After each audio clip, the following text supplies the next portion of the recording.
comentario, el tuyo. ¿No?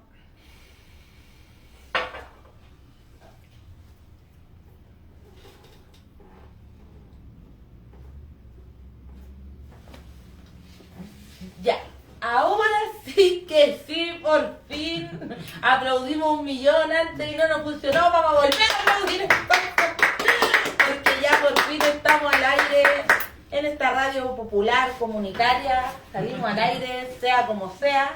Como dijimos, la tecnología a veces falla, queridas compañeras, compañeros, vecinos, ¿cierto? Hermanos, amigas que están conectados en estos momentos viéndonos, les agradecemos la paciencia.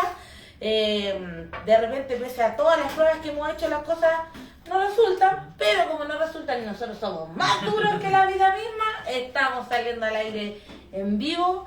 Hoy día en nuestro programa Únanse al baile de las y los que luchan, de la Radio Miño, esta radio comunitaria, que como decíamos al principio queremos agradecer a todos quienes hacen posible esta radio comunitaria que es a pura autogestión, a puro amor y cariño del pueblo para el pueblo, así que agradecemos a las organizaciones populares, a las asambleas de vecinos, y a la gente que siempre nos está apoyando para que esto se haga realidad y podamos salir al aire con contenido popular, para rescatar nuestra propia historia. Y es precisamente por eso que hoy día estamos con este programa especial para hablar sobre los 50 años que se cumplieron ahora en octubre de los cordones industriales, muchas gracias, y la coordinación de las y los trabajadores en esos años. Así es que vamos a comenzar a hablar sobre esto, vayan comentándonos, escribiéndonos, espero que ahora se escuche bien, ahí ustedes nos van diciendo si se escucha bien y si se ve bien, y vayan enviándonos sus preguntas. Y les quiero presentar a Renzo Enríquez, investigador popular, historiador también, quien ha hecho un gran trabajo para rescatar precisamente esta historia nuestra, esta historia popular, esta historia que verdaderamente es representativa de nosotros, ya de la Puebla, del pueblo. Entonces, en ese sentido, lo que te comentaba antes, Renzo, era que generalmente a nosotros en el colegio, desde que nacemos y vamos creciendo, nos enseñan la historia de los grandes héroes, que finalmente son los héroes de la élite y que mantienen un sistema que le conviene a un porcentaje menor, ¿cierto?, de un país. Entonces, por eso nosotros ya queremos rescatar esta historia. Renzo, ¿cómo estás? Bien, bien. Gracias por la invitación. Saludo a los compañeros, compañeras que están ahí viéndonos en la pantallita, a los compañeros de la asamblea, San Luis, los héroes, compas de la San Juan, esa, la Casa Colores también, que ahí están vecinos de nosotros en la San Luis, así que eso. Buena, saludito ahí. Sí, saludito.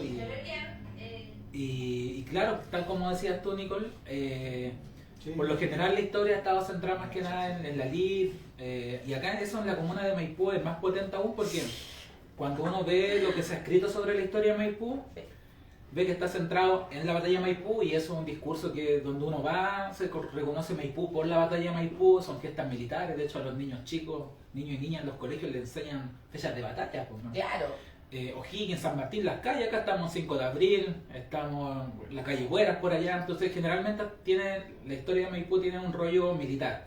Por otro lado tiene un rollo también eclesiástico, o sea, la historia del templo, de la iglesia, y por otro lado tiene un rollo muy elitista en relación a la élite local. Por ejemplo, hay un vecino que se dedicó a escribir la historia un tiempo que hablaba de los 3 grandes mosqueteros de Maipú, y hablaba de Infante, Jona y Ferrada. Entonces uno se preguntaba, ¿y dónde está la historia de los vecinos y vecinas en esa historia? ¿Dónde está la historia de Maipú, que está repleto de cooperativas de viviendas, de organización de trabajadores, de INSA, de Maestranza Maipú, de Pizarreño? ¿Dónde está esa historia? Además que antes Maipú era Cerrillos también, y Maipú en sí ya es muy grande, imagínate antes con Cerrillos. Claro. Y además que esta historia de los cordones no solamente se encierra en este territorio o en el territorio de Cerrillos Maipú, sino que tiene que ver también a nivel nacional, Renzo, y eso fue súper potente. O sea, esto, digamos, al parecer comenzó a desarrollarse, ¿cierto?, por ahí por el 70, el 72, Y en ese sentido nos gustaría preguntarte cómo nacen los cordones industriales y por qué, cuál es la necesidad de que los trabajadores se agrupan tan potentemente, Claro. que después terminan en contomas de las fábricas, controlando la producción, incluso en algunos casos se sabe que se hicieron hasta nuevas líneas de producción o nuevos productos, etcétera. Entonces preguntarte los orígenes de los cordones Claro. industriales en Chile. Ahora, como estamos en octubre, se recuerda como los 50 años de los cordones, ¿ya? Porque efectivamente habían otros cordones tanto a nivel nacional como aquí a nivel metropolitano. Está el cordón San Joaquín, Santa Rosa, el Vicuña Maquena, para el lado sur, Claro. el cordón Panamericana Norte. También en ese tiempo hubieron comandos comunales, el comando comunal de Barranca, que quizás más ratito podríamos hablar de los comandos, como ahora estamos hablando de los cordones. ¿Ya? Pero Maipú tiene una primicia, pues. Maipú tiene una primicia en el sentido de que el primer cordón industrial surge en estas zonas, pues. Efectivamente, antes Cerrillo era parte de Maipú y existía una estructura productiva acá en la comuna que no era menor, o sea, Una de había las más grandes, ¿no? una de las más grandes zonas, claro.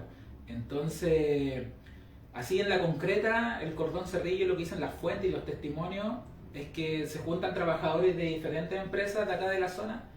Está gente, obreros de Perlac, de Aluminio en las Américas, que quedaban en Cerrillo, al igual que Policrom también, obreros de SIC, etcétera, Maestranza Maipú también. Y deciden un poquito agruparse y articularse. ¿Ya? Hay una primera reunión que está bien precisa, que se hace el 28 de junio en Policrom, ¿ya?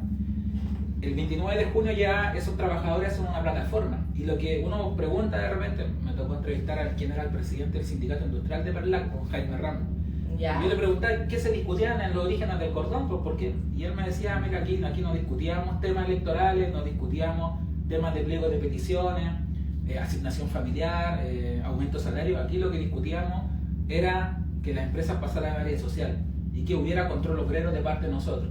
Entonces, las primeras dos grandes reuniones, que es la del 28 y 29 de junio, lo que se discute es eso, y sacan una plataforma que se la voy a leer, que es bien interesante. Una reunión totalmente importante, Claro. que va a cambiar la historia, Claro. sin duda. Marca el granito de los cordones industriales acá en Cerrillo. Y el primer punto dice que apoyan al gobierno popular, ¿ya? Que podrá parecer una contradicción, porque generalmente la gente que se ha dedicado a la historia muestra una tensión entre el programa de Allende y lo que están haciendo los trabajadores. Y Claro. quizás no nace como complementario, pero después van entrando en tensión, que lo podríamos hablar después. Ujú. El segundo punto dice que no paren las intervenciones. Pasaba en ese tiempo de que muchas empresas eran intervenidas por el Estado porque los patrones estaban boicotando la producción. Pasó. Pero para explicarle un poco a la gente a qué se refiere intervención. Claro. Mira, ahí lo que pasaba es que una vez que los trabajadores se percataban que los patrones estaban boicoteando la producción, por ejemplo en Perlac hubo boicot de la producción, en INSA hubo boicot de la producción, Ujú. en SIC dicen que hubo un desfalco, los trabajadores exigían al Ministerio del Trabajo de que la empresa pasara al área social, pero antes de que pase al área social Ujú. necesitaban que viniera un burócrata del Estado a regular y a observar la situación. Entonces eso significaba una intervención. Entonces, por ejemplo, suena mal burócrata igual, porque eran grandes compañeros algunos. Por ejemplo, en Perlac llega Fernando Rebeco, que hasta el día de hoy es muy querido por los trabajadores y trabajadoras de Perlac. Y él viene como esta herramienta del Estado que viene a ver qué es lo que está pasando, cómo se está boicoteando la producción y cómo hacemos lo posible para que la empresa pase al área social y los trabajadores tengan el control de la producción. Perlac se dedicaba Salsa de tomate, cajitas en conserva, a alimentos. claro. alimentos, claro, industria alimenticia. Entonces, esa es como la imagen del interventor. Y el otro punto que bien de clase también que planteaba el programa claro, del Cordón Cerrillo, aparte de que apoyan al gobierno popular, que no paren las intervenciones, hablan de repudiar al Poder Judicial y a la Contraloría. Ya, y esto Ojo, porque generalmente en ese tiempo pasaba que una vez que se enviaba un interventor a la empresa, ya, la Contraloría no asumía el rol que estaba desarrollando el interventor, sino que lo pasaba a la justicia. Y hay casos de interventores que pasaban a la justicia y no, porque no querían, como era todavía instrumento, en ese tiempo se hablaba de la burguesía, ponían freno a las intervenciones para que las Claro. empresas no pasaran a nadie social. Claro. Entonces ellos decían ahí que repudiaban el Poder Judicial y la Contraloría. Y este es un tema muy importante porque dicen participación real para lograr el control obrero de la producción. Y yo creo que en este tema hay que detenerse porque este punto, que después lo vamos a ver en la práctica, ¿Ya? es fundamental porque generalmente cuando uno analiza, a mí me tocó analizar la comuna de Maipú de cuando se funda el primer sindicato de la gran empresa, que es el año 47, que es el INSA, que hoy día es Goodyear. El primer sindicato... De una gran empresa. ¿ya? Claro. Porque hay otros sindicatos antes, Claro. pero que venían de otro lado. Por ejemplo, Pizarreño tenía un sindicato más antiguo, Ofensa también, pero ellos se instalaron en la comuna después de INSA. Ya. ¿Ya? Entonces, cuando uno ve del 47 hasta el año junio del 72, ¿qué están luchando los trabajadores? ¿Cuál es su reivindicación? Claro. A mí me tocó revisar en los documentos del Ministerio del Trabajo y en prensa. Ya. Lo que se exige siempre es una demanda que está en el plano económico, ¿ya? Overoles, bototos, asignación familiar, aumento salario. Sin embargo, en este programa no hay nada de eso. Como lo mismo que se ve un poco hoy en día, Claro, ¿no? lo mismo que En se ve la- hoy en día. o sea, solamente un petitorio, una Claro, petición de... siempre de en el orden sueldo. legal, ¿cachai? Claro. Sin embargo, acá los trabajadores están dando un paso más que rompe un poco con esta historia para atrás. Y eso es lo importante, yo creo, porque al estar propugnando como plataforma el control obrero, están disputando la propiedad privada de los medios de producción. Entonces Claro. están tensionando con la patronal, pues, con el capitalista. Y ese es el origen del cordón. Y después, como les decía, 28, 29 de junio las primeras grandes asambleas. Y el 30 de junio deciden tomarse la comuna. O sea, los trabajadores nos pegamos un tremendo salto de estos peticionistas ya a algo más macro, a algo político que tenía que ver con un todo de los trabajadores, la vida en general también en la política chilena, ¿no? Claro. Sin embargo, si bien, claro, nos pegamos este rollo más político, los y Ujú. las trabajadoras, durante por decir, la década del 60, la década del 50, se ven un activo de trabajadores participando, por ejemplo, en las grandes protestas de la CUT, el año 55, el 60, Ya. pero acá hay un rollo que es más allá de eso, que están disputando el poder de los medios de producción, quieren tomar decisiones. Claro, quieren estar en De las hecho- posiciones de la empresa. De hecho, me más tocaba hace directamente. poquito analizar un poquito, estaba escribiendo sobre Prodinsa, que hacía cables de acero, que todavía existe, en la calle en Milagro, allá cerca de INSA. Ya. Y ellos... Bueno, INSA después pasó a ser Gutiérrez, para la gente ahí que nos está viendo. y en el caso de ellos se toman la empresa y están pidiendo ser parte del directorio de la empresa. Mira, Claro. así es. Y de hecho, cuando uno lee los documentos del Ministerio del Trabajo, ahí te lo dice claramente, nosotros exigimos tener 2 directores que sean de la clase obrera, ¿cachai? Aparte del director del Estado y el director capitalista tradicional. Entonces, el trabajador está exigiendo tomar decisiones. Y de hecho, por ejemplo, hace poquito yo me conseguí la acta del Consejo de Administración de INSA. INSA fue tomada en agosto del 71. Ya. Eh, Podríamos decir que es una de las primeras tomas también de INSA, o antes ya. INSA, si uno ve, bueno, otra historia esa porque estamos Porque trabajando uno hoy piensa día. que, disculpa Renzo, que las tomas empiezan a partir desde que se forman los cordones industriales. No, hay tomas. De hecho, hay un historiador que plantea que la primera gran toma en Suma, en los años 50 y tantos. Eso es San Joaquín. Claro, pero la diferencia, como les decía, que claro, uno puede ver tomas para atrás. De hecho, acá en la comuna también hay tomas para atrás. Me acuerdo, Indura, Nilinsa. Sin embargo, la diferencia es que la toma no es por una reivindicación económica, nuevamente, sino que es por disputar el poder de los medios de producción. Si uno irá más fino, quieren desplazar las formas de vida capitalista en la industria. Claro. ¿cachai? Entonces, como les decía, lo que pasaba en INSA, que una vez que la empresa pasa al área social, ¿ya? ¿Ya? Se forma un consejo de administración, ¿ya? Que Ya. toma decisiones donde tienen que haber trabajadores, ¿cachai? Eso. Tienen que haber también representantes del Estado, en la lógica del programa de la Unidad Popular. Entonces me tocó leer la acta del Consejo de Administración de INSA. ¿Ya? Y los trabajadores constantemente están pidiendo cada vez más participación. Y lo dicen, oye, pero ¿qué pasa con las líneas de producción de INSA? ¿Qué pasa con el plomo? Queremos tomar más decisiones. Eso es lo que uno ve caleta desde el testimonio y en la prensa. Los trabajadores quieren ser parte de los directorios y definir incluso, bueno, que ese es otro cuento más, pero podríamos cambiar las líneas de producción por su sensibilidad de clase pasada, por ejemplo, en Fantuzzi, ¿eh? Me tocó leerlo, no entrevistamos a mucha gente de Fantuzzi, ¿Ya? entrevistado a algunos nomás trabajadores. Ahí en un momento están reclamando, porque en Fantuzzi se hacían teteras, utensilios, bien Claro. concreto, olla. Ellos quieren que la línea de producción tenga un sentido de clase y no seguir produciendo para un sector de la elite. Ellos quieren cambiar esa línea de producción. Yo no recuerdo en este momento si lo logran, pero está esa inquietud, ¿me Que en entiendes? realidad estos productos sean accesibles y sean populares. Claro, de hecho uno de los casos más emblemáticos es el de Perlac, porque crean una sopita que le llamaban los caldos proletarios, ¿ya? Cacha. Y para la gente que nos está viendo, igual contarle que Perlac estaba aquí en Maipú, donde está el Cerro 15, Cerro Primo de Rivera, donde está el Jumbo, donde Claro. está ese tremendo hipermercado, ¿cierto?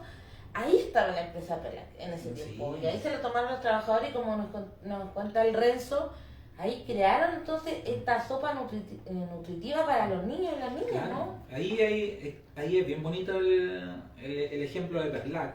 De hecho, cuando uno ve a la prensa, o cuando pregunta también testimonio, ¿cuál es la empresa más emblemática del cordón? Te lo dicen, Perlac. Perlac estaba ahí en la entrada de, como dice la compañera, el Cerro 15, donde está hoy día el Jumbo. Claro. Y ahí se toman la empresa y crean esta línea de producción y después van a los campamentos, andaban en una camioneta que dice Perlac, andaban repartiendo a bajo costo bueno. las salsitas de conserva. Bueno, Entonces, y eso no solamente pasa en Perlac es más evidente porque es una industria de productos alimenticios. Sin embargo, en INSA me tocaba hace poquito. disculpa, y escuchándote Renzo viene a mi mente y digo, claro, con razón le tiraron tanto barro, tanta mierda, ¿no? A lo que hicimos los trabajadores en ese tiempo, porque imagínate, pues, todo iba dirigido al acceso de todos, pues, ¿cachai? Que no se daba en esos momentos, ¿cachai?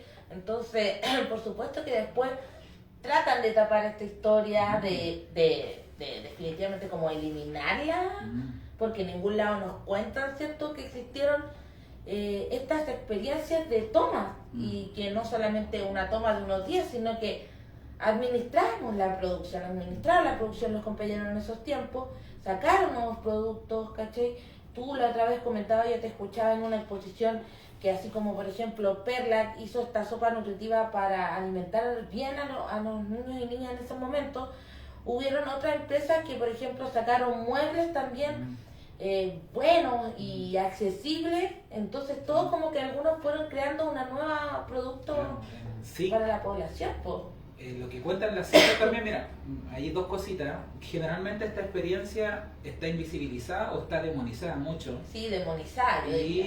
Y también la historiografía de derecha ahí como que ha sido bien hegemónica porque ha puesto el foco, claro, en algunos elementos que ellos llaman el caos del momento. Porque Claro, para las ellos. filas, las colas, la destrucción del empleo según ellos, que le quitaban las empresas a los patrones. Pero si uno hila bien fino, a mí me ha tocado ver balances generales de la empresa donde salen las utilidades, donde sale el aumento de la producción. Y claro, efectivamente, si los patrones estaban boicoteando la producción previamente, no es tan difícil aumentar la producción posteriormente. Por ejemplo, aquí tengo unos datos de Perlac, de ¿Ya? que toda la prensa de derecha en esos tiempos hablaba de que había disminuido la producción, que estaba el caos en Perlac, y ellos, así, el sindicato industrial y el sindicato de empleados, hablan de que hubo un aumento del 50% de cajas de conservas diarias, imagínense, y un 56% de unidades diarias de la sección BIT.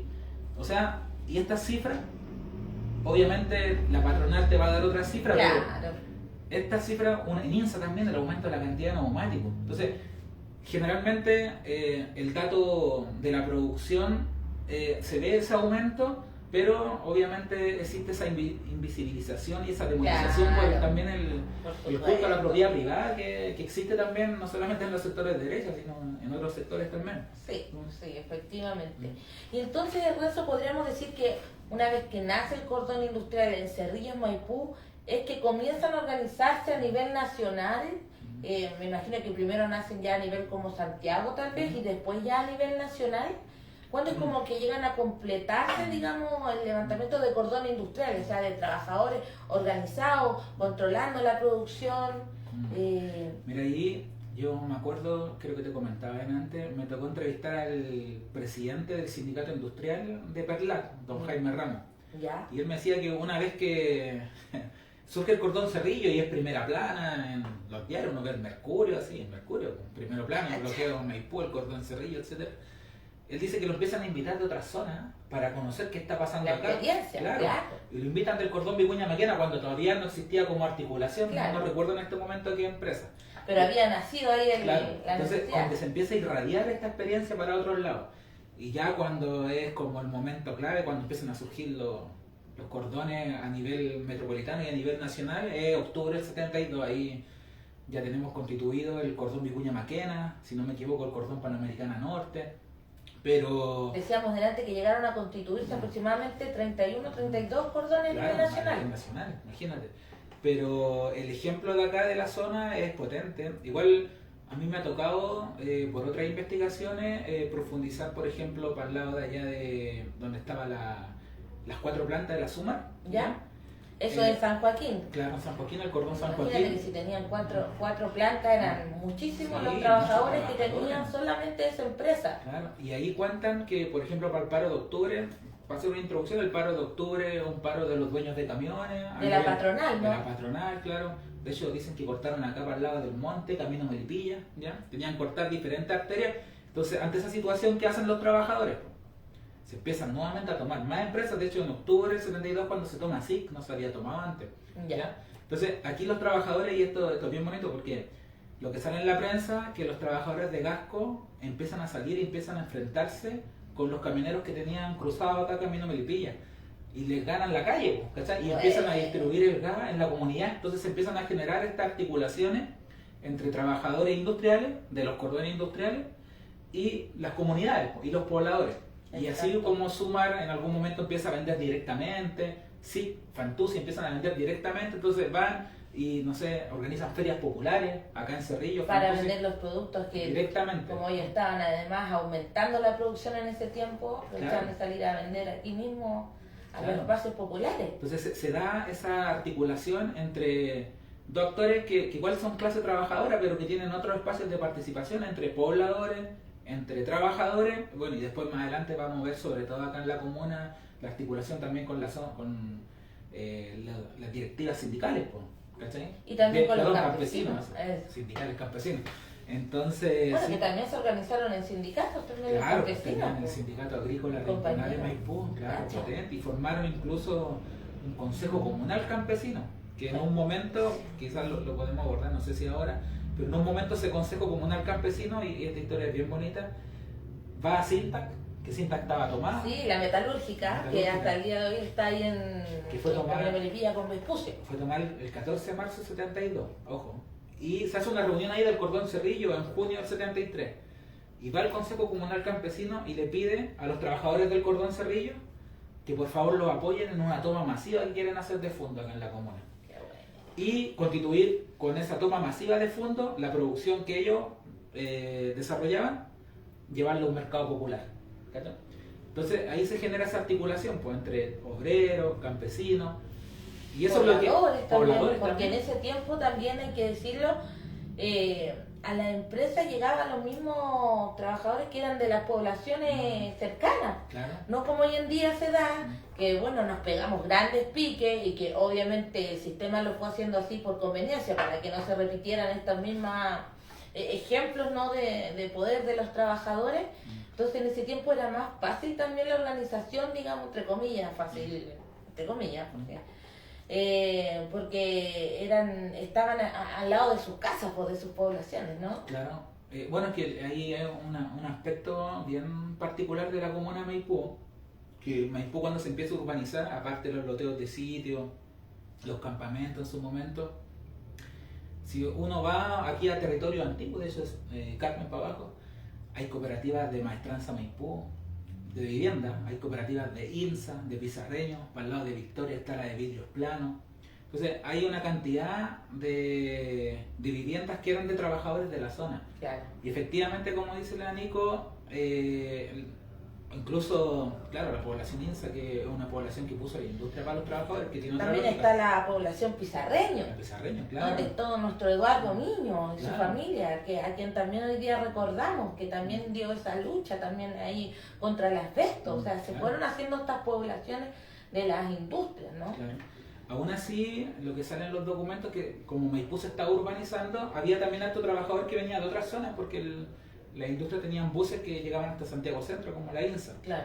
Pero sí, pues había un importante sector que vivía aquí Hombre, mismo. claro.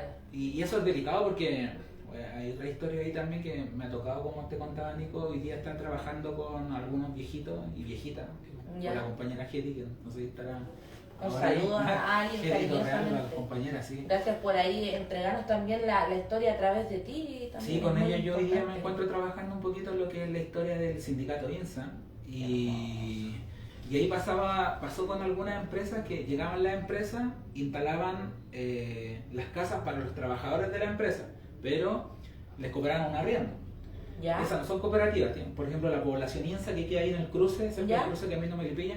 Sin embargo, a mí me tocó entrevistar a gente de ahí, también quien vive ahí también tiene el temor permanente de cómo le están arrendando la casa. Claro, de que si se te- la quiten. Claro, de que si te sindicalizás, entonces muchos trabajadores, y esto también lo cuentan testimonios, se organizaban en cooperativas para no seguir viviendo en esas casas, porque esa era muy probable que se las quitaran si se querían sindicalizar, si se ponían puntúos. Claro, finalmente te generaba un compromiso, digamos, con la empresa y no podías levantarte, sino cierto corría y este riesgo, pues de alguna forma lo hacían también con ese Claro. sentido. Entonces, y tener la mano de obra también al lado, pues, ¿cachai? Exacto. Cualquier cosa necesitáis al mecánico que te vaya a arreglar, no sé, un problema en neumático, etcétera. Claro, llamáis y avisáis, ya necesitamos alguien en el último momento y teníais a la gente ahí a la mano. Claro. Oye, Renzo, antes que sigamos con esta historia, o más que esta historia, esta experiencia acá en Chile, quisiera saludar a quienes ahí nos han estado escribiendo. Saludos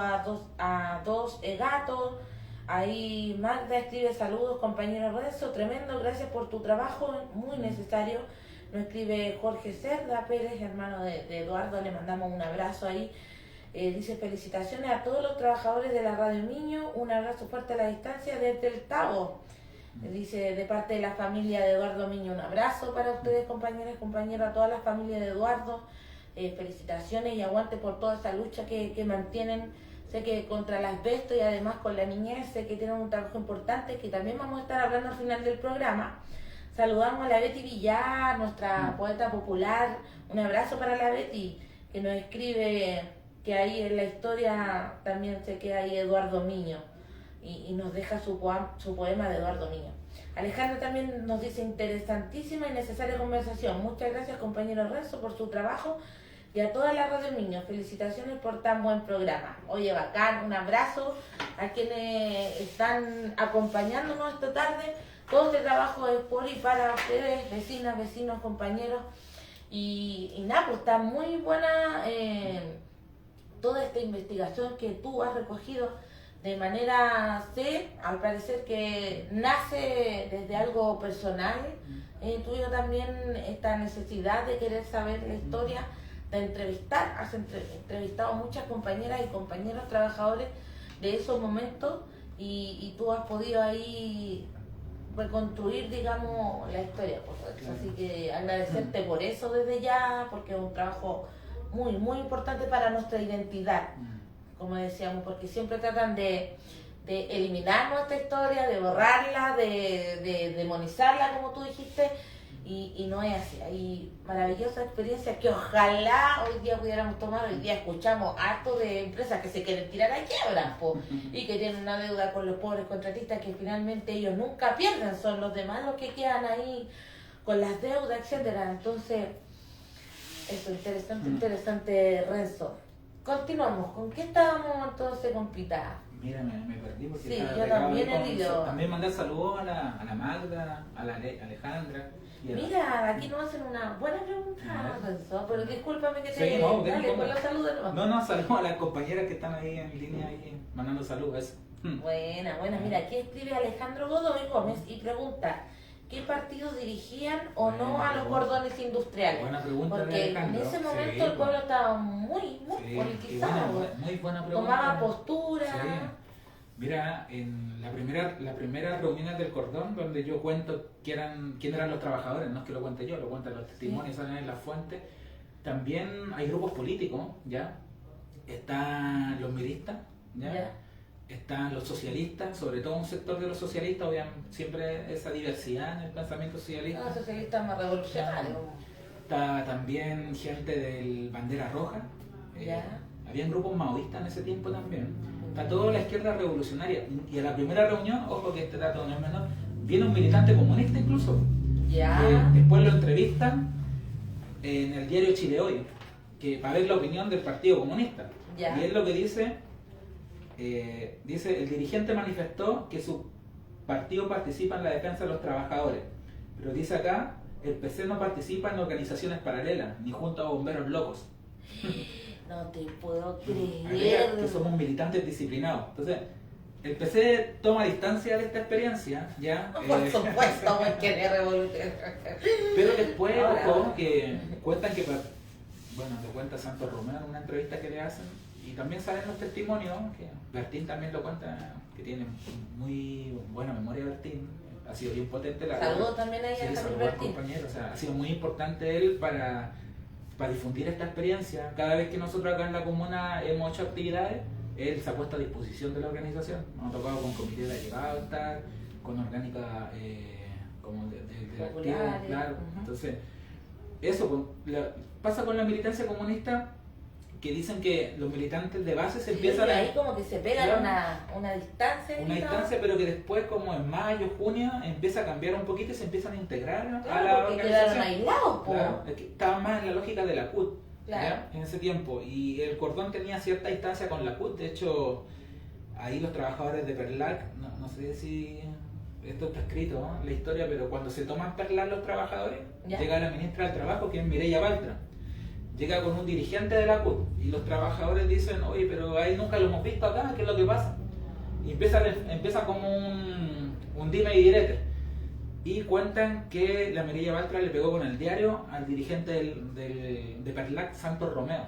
Y después esto sale en los medios de comunicación y hay cómics que le sale pegando un combo, gran combo en los hijos de Mireya Baltra, militante comunista, ya al dirigente que era socialista, después pasó a ser del MIR, Santos Porque Romeo. lo encaró y le dijo que nunca lo había visto. Claro, entonces el Partido Comunista ahí tiene una experiencia que es de dulce y agraz, que en un principio como que es bien distante, dicen que después se integra, pero son sus militantes de base algunos. Y aquí Bertín cuenta una historia bien bonita, que cuando se toman estos fondos que comentaban antes, ¿Ya? él está en Perlac, ahí el MIR tiene un trabajo de joyería bien bonito para esa toma de Perlac, chequeo de zona, están ahí el centro de operaciones en Perlac, y cuenta que se le pone a disposición de los miristas Trabajo, ¿ya?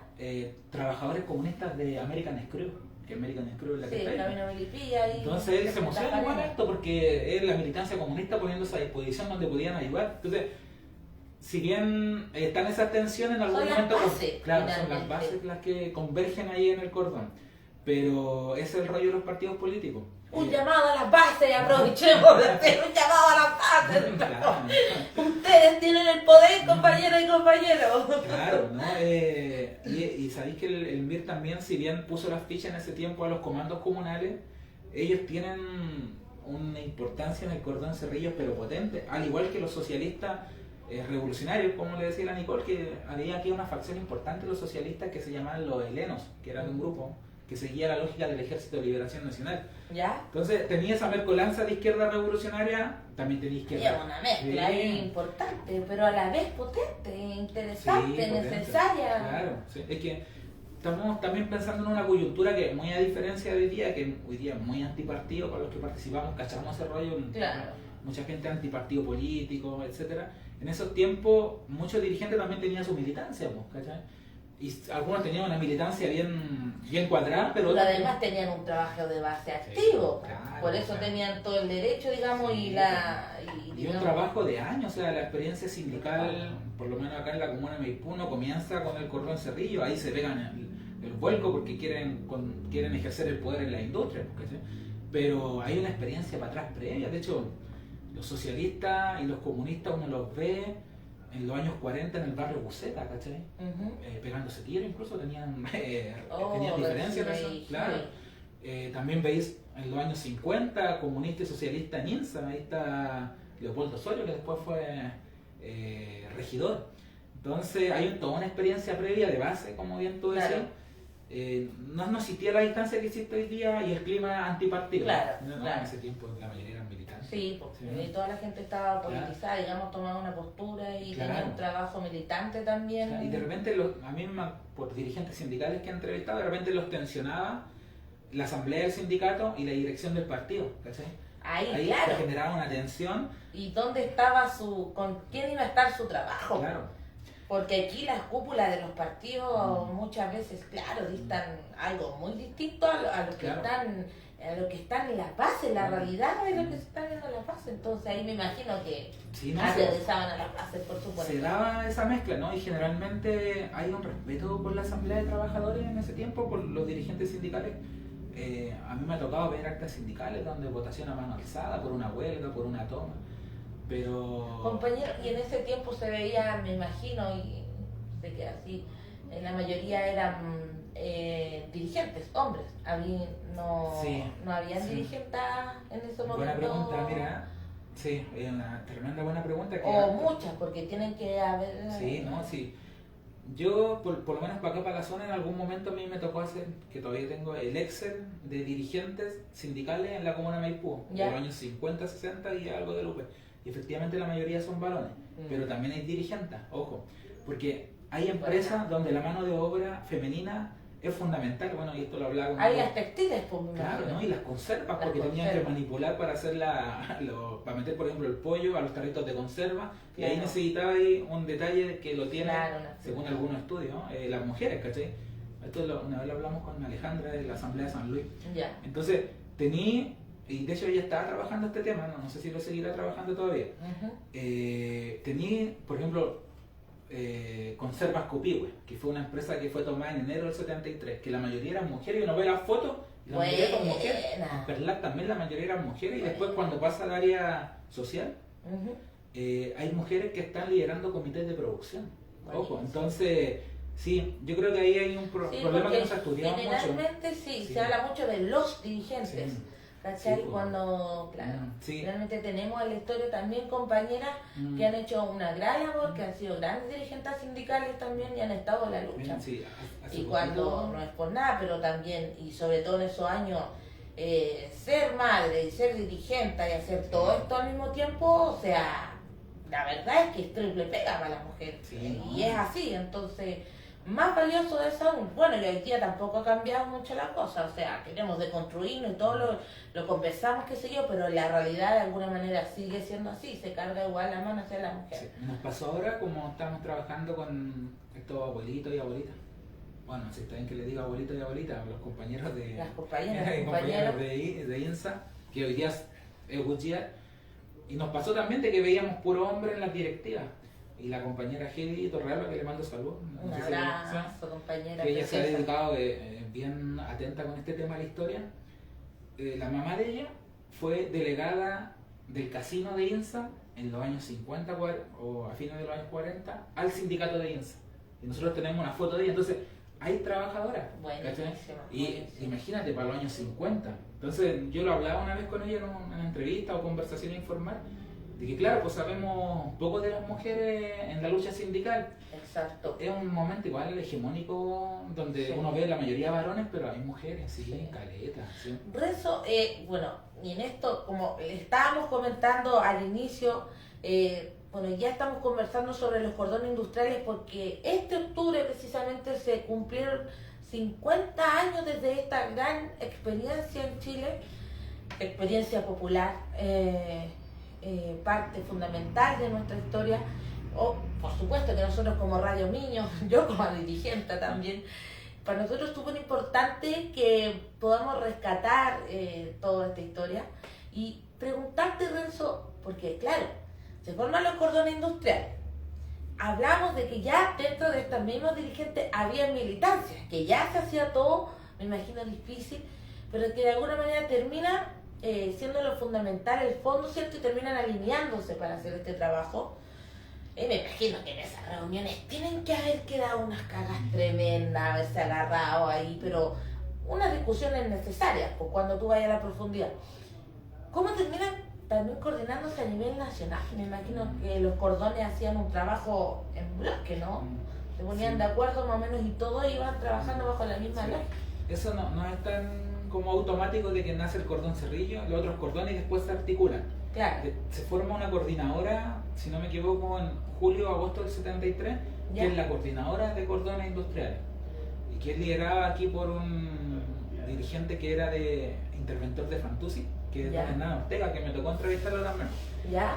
Pero eso es muy posterior porque hay que recordar que se ve intenso lo que estamos hablando, Sí. pero son pocos años, pues si la experiencia de junio del 72, un año y medio, más o menos de historia de los cordones. Entonces, hay cosas que van madurando en el camino. Y En esa, un año y medio. Claro, y de recién cuando... Pero en igual un año y medio yo encuentro corto. O sea, aquí desde el estallido ha pasado Sí. 3 años y Entonces, no se ha logrado organizar. claro, de hecho, mira, hace poquito me tocó ver que como en junio del 73, las empresas que habían sido tomadas empiezan a conmemorar el año de la toma.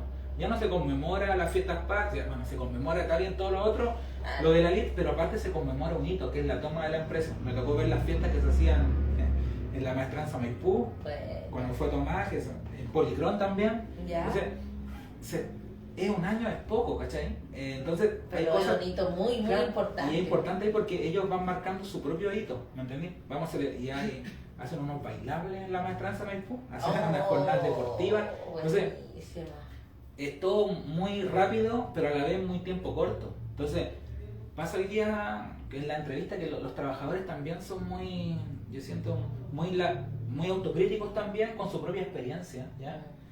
Y eso es súper importante y necesario sí, para el pero también aprendizaje. demasiado autoflagelantes, como que se Ah, flagelan porque y uno les dice, o sea, igual es poco tiempo, pero también pasaba en la empresa, no todos los trabajadores obviamente eran de izquierda, ¿cachai? No todos los trabajadores estaban por los cordones industriales, eso. Habían empresas donde había boicot de trabajadores a la producción.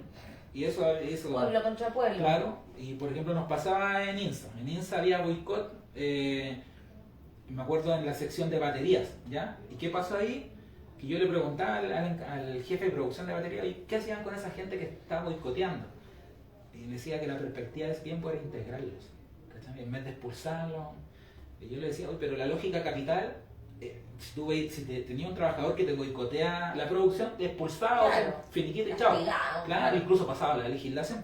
Pero ellos estaban en otra moral, ¿cachai? En otra perspectiva. No solo estaban cambiando línea de producción, sino también trataban de integrar al trabajador que estaba boicoteando. Entonces, ellos ahí, ante eso igual hay una autocrítica y ellos dicen, puta, a lo mejor fuimos muy ingenuos en el periodo, ¿cachai? Porque ese mismo trabajador que estaba boicoteando fue que después de la topo, después del golpe, y en muchos casos aquí de... Ahí sapearon todo. Sí, pues muchos casos de delaciones así, de sapeo, bien críticos, o sea, sí. No respetaron nada, nunca finalmente se hicieron parte Es que de es un su momento de compañía. mucha agudización de la lucha de clases, Claro. entonces están todos tomando partido y los casos de delación, yo he conocido casos de delación en INSA y bien potentes, Sí, que terminaron con casos de detenidos desaparecidos, ejecutados políticos, entonces, gente muerta en tortura. Entonces... Pero tú también nos contabas la otra vez, con la emoción que la gente contaba su experiencia. Sí. Que cuando te volvía a contar, ellos como que revivían esta historia y la vivieron de una manera así, pero maravillosa, inolvidable. No sé, pues era un momento de celebración también por todo lo que se estaba consiguiendo de manera colectiva como trabajadores. Sí, sí. O sea, algo muy potente. Eso, de hecho, el tema de la felicidad, ¿cachai? Como, porque generalmente en la entrevista uno no pone el foco en el momento represivo, pone el foco en la experiencia previa, que es la participación, la organización. Y era tanta la felicidad, decían, que ellos se sentían dueños de la empresa que estaban dispuestos a hacer trabajo voluntario los fines de semana. Y de hecho iban a pintar la empresa, algunos, lo que fuera, porque hay un sentido de apropiación con la empresa. Entonces, la felicidad y el volver a la risa y al momento, así pues potente de parte de las y los trabajadores en Perlac también. O sea, ellos nunca, y esto pasaba en Arte, nunca pensaron trabajar de forma voluntaria, sin salario, para la empresa, pero una vez que la controlan lo sienten importante y necesario políticamente. Entonces, Claro. hay otro foco, hay un cambio también cultural, ¿me entendí? O sea, ya si tú estás cambiando la línea de la producción ya no solamente llega a la línea y tiene un objetivo comercial, sino un objetivo para tu comunidad, para tu clase, Claro. ya te sentías apropiado de la producción, ya no estáis haciendo ajeno a lo que estáis creando. Entonces, antes generalmente pasaba, bueno, no solamente en Perlac, en INSA, en otras empresas, de que el trabajador está en el ámbito de la producción, pero no sabe después de dónde se distribuye, porque Claro. simplemente no están encadenados en la lógica de la cadena de producción. Están encadenados, pero solo sabe el capitalista, Claro. el gerente general, pero el trabajador no lo sabe. Ya en este tiempo el trabajador lo sabe.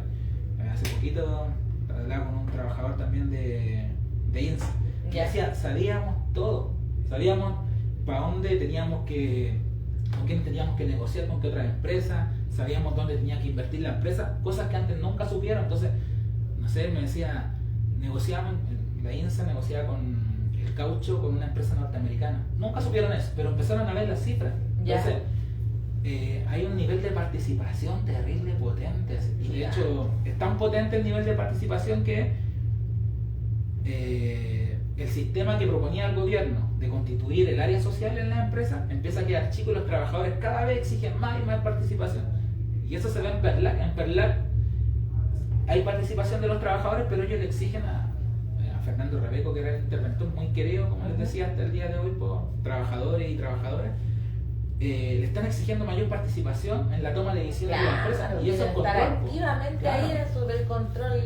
Y es importante porque De la producción. muchas veces ese control obrero no es parcelado, o sea, no es que ellos solamente estén preocupados del control de la empresa, sino que también están marcados en un proyecto más amplio, en algo más amplio, más allá, porque hoy día, otra vez lo conversaba con compañero o compañera, hoy día pasó en la lucha de repente cuando de la asamblea, de que habían sectores que eran como bien parcelados, bien feudos, como que estaban en su lógica Claro. sensorial, emocional de gestionar solamente la comunidad, pero no había un proyecto más amplio, no había un programa. Claro.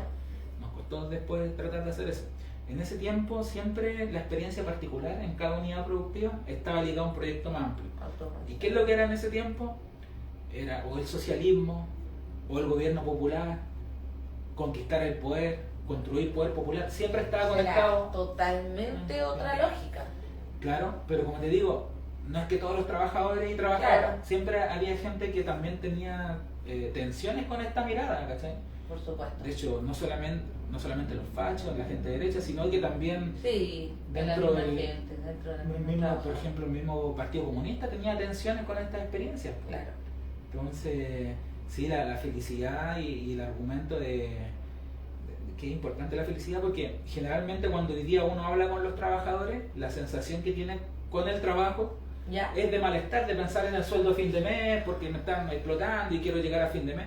En Y ese no tiempo, tiene esto porque sufre la enajenación de lo que él crea, claro, de lo que él produce, exacto. de lo que vamos produciendo. Entonces, como no, pues esto no es Claro. mío, esto es de la empresa, Claro, y hay entonces no autores que tiene este plantean, vínculo. claro, que eso genera una sensación de malestar, de descontento.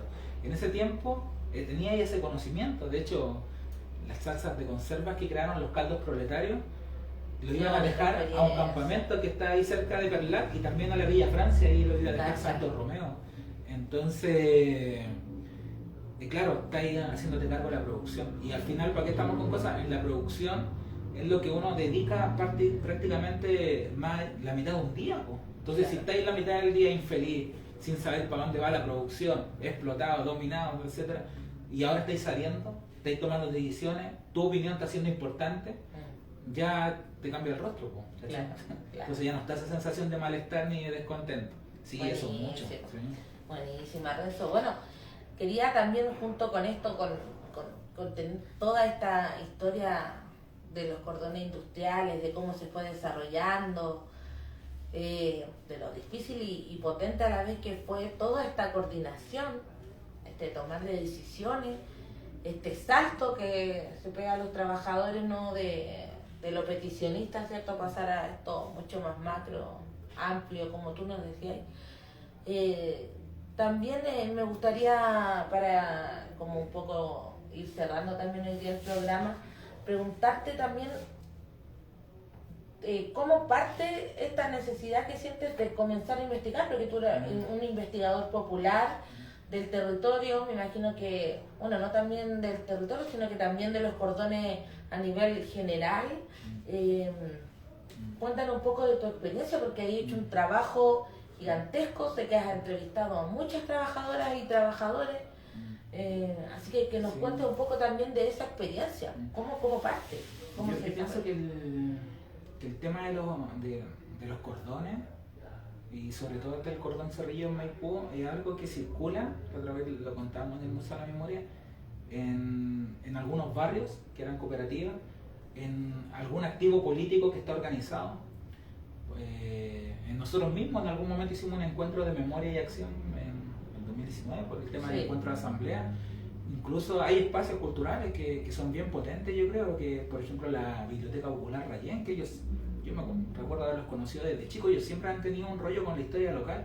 Entonces, como les decía, no es que toda la comunidad de Maipú esté preocupada del tema, pero sí hay importantes sectores que están preocupados del tema porque hay cooperativas de viviendas, porque son hijos de obreros, y no sé, por ejemplo, me acuerdo que cuando surgió una asamblea territorial acá del año 2016, antes del encuentro de asamblea y todo, uno lee el comunicado y se sustentaba en lo que había pasado en el cordón Cerrillo en Maipú, como lo ponía dentro de sus fundamentos. Cuando surgió Confesima en los años 80, también dentro de los fundamentos, miramos como ejemplo el cordón Cerrillo. Entonces, las inquietudes parten desde ahí. Y también parten, yo creo, a mí lo que me ha pasado, lo que le comentaba otra vez, no solo a mí, a compañeros y compañeras, que de repente cuando, desde algunos espacios que están más cercanos a la academia, se habla de los y las trabajadoras y se termina hablando de los y las trabajadoras en espacios donde no hay ningún trabajador, como puede ser, no sé, un lujoso salón de la Casa Central de la Universidad de Chile, y se termina presentando un libro ahí donde no hay ningún trabajador de nada, ¿sí? Pero sí hay estudiantes, no hay vínculo, no hay una constitución, un flujo de identidad entre lo que estamos presentando, el sujeto de estudio, que yo pienso que para mucho más que sujeto de objeto de estudio en ese espacio, y lo que está pasando en la actualidad.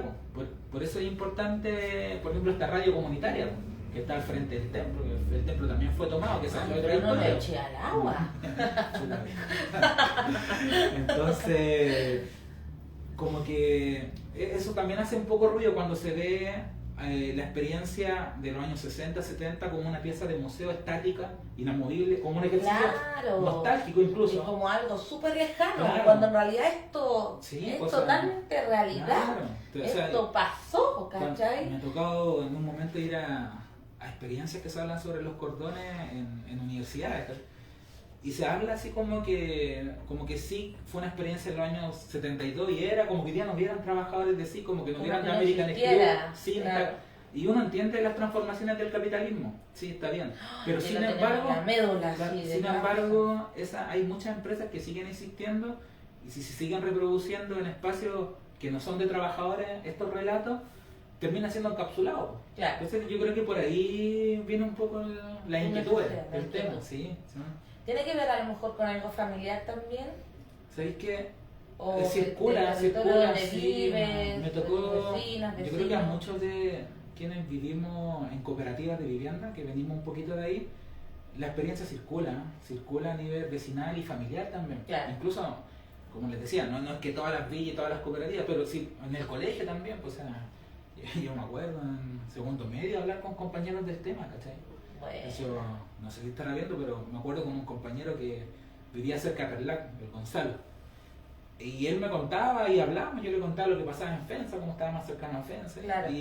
Pero no, en ese momento no es chico igual, pues. Claro. Bueno, hay tanta experiencia también ahí de barrio y familia. Por supuesto. Pero por ahí más o menos la inquietud. Claro, bueno, y decirle a la gente que el Renzo es investigador popular, también historiador, y también luego, bueno, entras también aquí a Londres 38 también a hacer un trabajo súper importante. De hecho, tiene libros por donde ahí dejan todas estas experiencias expresadas. De hecho, ahí dejo el datito ahí en Londres 38, pueden ir a buscar libros, a ver libros que sean de su interés. Hay mucho material, de hecho yo sé que siempre va quedando mucho material ahí que se va juntando, digamos, y que la gente hoy día tenemos una pérdida de identidad gigantesca. O sea, desde que empieza el exterminio en el 73, con el golpe, con los milicos, con los pacos asesinando, como lo hacen en toda la historia, con este terror que dejan, dejan siempre como esa sensación, ¿no? Pero hay mucho que rescatar y como te digo, o sea, yo conversando sobre esto hoy día, o sea, voy pensando, imaginando hoy día tanta empresa que se quiere tirar a quiebra, cosas, o sea, claro, el sujeto hoy día también es otro. Es otro. El capitalismo está ya totalmente inserto en nuestra sociedad. La televisión, el trabajo que han hecho a lo largo de todos estos años, esta minoría que concentra la riqueza ha sido pero potente, está muy inserto. O sea, la gente no se imagina, no puede quebrar los paradigmas, no se imagina que puede haber otra forma de vivir, que hay otras formas, ¿cachai? De trabajar, etcétera, ¿cachai? Entonces, por eso es súper importante hoy día evidenciar todo esto. Mandamos un caluroso abrazo y saludo a todas esas compañeras, compañeros que quizás hoy día van a poder ver esto y bueno, que ha grabado, que quizás después van a poder ver este video, que vivieron los cordones industriales o que sus familias, que sus padres, que sus abuelas y abuelos estuvieron también ahí haciendo este trabajo importante de organización del mundo de los trabajadores. Les mandamos un cariñoso saludo o no, les mandamos a todos los trabajadores que tuvieron también la valentía de hacer este cambio, también de paradigma. Y agradecerte a ti, Renzo, por este tremendo programa, agradecerle a toda la gente que nos estuvo viendo, que nos va a ver después. Tuvimos tremendos problemas técnicos hoy día en este primer programa del tercer episodio de Luna Salvaje de las y los que luchan. Nada, pues este es nuestro trabajo popular. Esta es la línea de la radio comunitaria Radio Miño, y agradecerte por tu enorme trabajo. Por supuesto que no va a ser la única vez ni la última en que vamos a estar aquí conversando, compañeros. Y nada, pues un abrazo a todos. Recordarles también que nos pidieron contar un poquitito. Tenemos el agrado de contarles que nació una nueva radio comunitaria que se llama Radio Cecilia Magni, que va a salir al aire este sábado a las 5 de la tarde por Facebook Live, igual que nosotros. Así que búsquela ahí por Facebook, Radio Cecilia Magni. Le mandamos todo el bueno a nuestras compañeras y compañeros en esta experiencia que también surge desde el campo popular, desde nosotros. Así que un abrazo. Van a estar con un programa especial hablando sobre Cecilia Magni. Y así es que a las 5 de la tarde por Radio Cecilia Magni, conéctense todos. Y también dejarlos invitados para el 19 de noviembre en el litoral, en el Tabo, la organización por la niñez va a hacer los 1000 tambores por la niñez y la adolescencia. Ya lo van a hacer allá, va a ser una actividad hermosa. Dejamos invitados a todas las vecinas y los vecinos del sector, que a quienes no sean y también quieran ir a participar, bienvenidos sea el 19 de noviembre los 1000 tambores en el Tabo por la niñez, por la infancia, a proteger a nuestros niños. Ellos han dado una lucha también por nuestras niñas, niños y adolescentes del Sename, ya a nivel nacional. Sigue estando la cagada ahí y es muy necesario que visualicemos y tengamos estas actividades por la niñez. Así que un abrazo ahí para quienes están organizando. Sabemos y nos contaban quienes estuvieron pidiendo aporte al municipio con buses para poder movilizar a las personas que van a ir de las batucadas, de los tambores. Se las negaron. Mira, después que los municipios, la institucionalidad sale hablando que para ellos la niñez es tan importante, en estos espacios niegan entonces los apoyos. Así que si hay vecinas y vecinos que nos están viendo que quizás puedan aportar ahí con, no sé, un furgón, con medios de transporte para ese día, sería bacán que se pudieran comunicar con nosotros. Les entregamos el dato porque estos espacios son muy necesarios. Y el mismo 19 de noviembre es la conmemoración en la Villa de los Héroes por el asesinato y para la petición de justicia por el asesinato de Abel Acuña, joven asesinado, el primer joven asesinado que había en Plaza Dignidad, el 15 de noviembre, justo cuando todos los rancios de la politiquería de siempre hicieron el acuerdo por la paz. Esa misma noche lo asesinaron en Plaza Dignidad los pacos. Así es que invitamos a todas también en Santiago a participar de esta actividad en Tres Poniente con Silva Carballo a partir de las 16 horas, sábado 19 de noviembre. Así que eso, no me queda más información. Gracias. Y gracias a todos por el apañe. Arriba las y los que luchan, únanse al baile de los que luchan y nos vemos el próximo jueves. Vamos a estar informándole ahí qué programa vamos a tener. Un abrazo y saludo a todos los que estaban ahí. Alejandro Godoy, que nos seguía ahí escribiendo. Vamos a seguir dándole este tema, así que nos vemos, compitas. Arriba las hilos que luchan. Un abrazo. Chao.